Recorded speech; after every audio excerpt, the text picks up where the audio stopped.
इंद्रजीत राजा खैरा पहाड़ी। Mobile number 9525104625।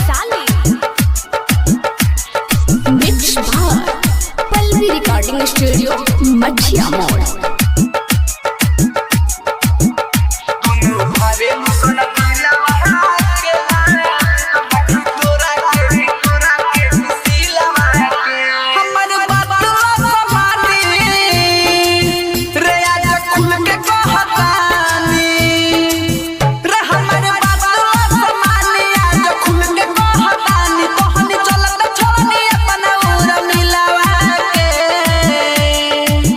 भावेलू सन दिलवा के रखी तोरा के किसी लवा के बोल दुनू भावेलू सन दिलवा के रखी तोरा के किसी लवा के सुना। इंद्रजीत राजा खैरा पहाड़ी। Mobile number 9525104625।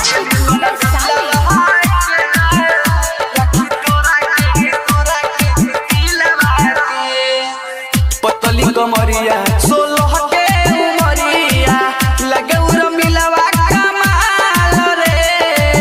सुत सलवार पे निकले बहरिया फहरा में जब अपन बाल रे फहरा में जब अपन बाल रे पतली कमरिया 16 के उमरिया लगे उर मिलवा कमाल रे सुत सलवार पे निकले बहरिया फहरा में जब अपन बाल रे कमना के हम राखी रे दुनू हो सखी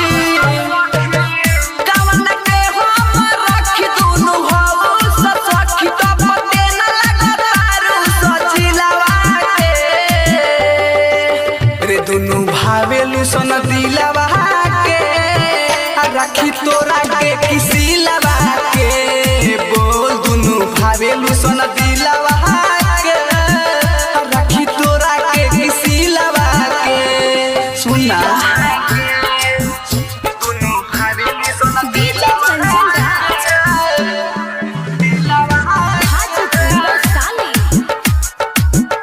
रखी तोरा के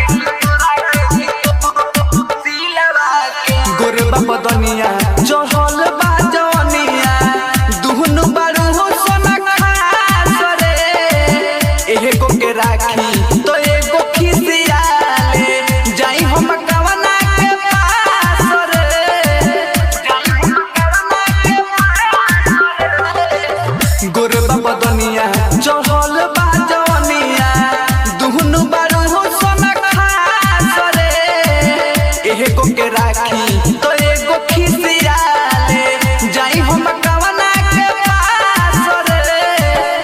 परमोत के खानी दुगो में हर रखल बानी अमर जीत गुड्डू खानी दुगो में हर रखल बानी छोटू जान गइल सब हमरा लीलावा के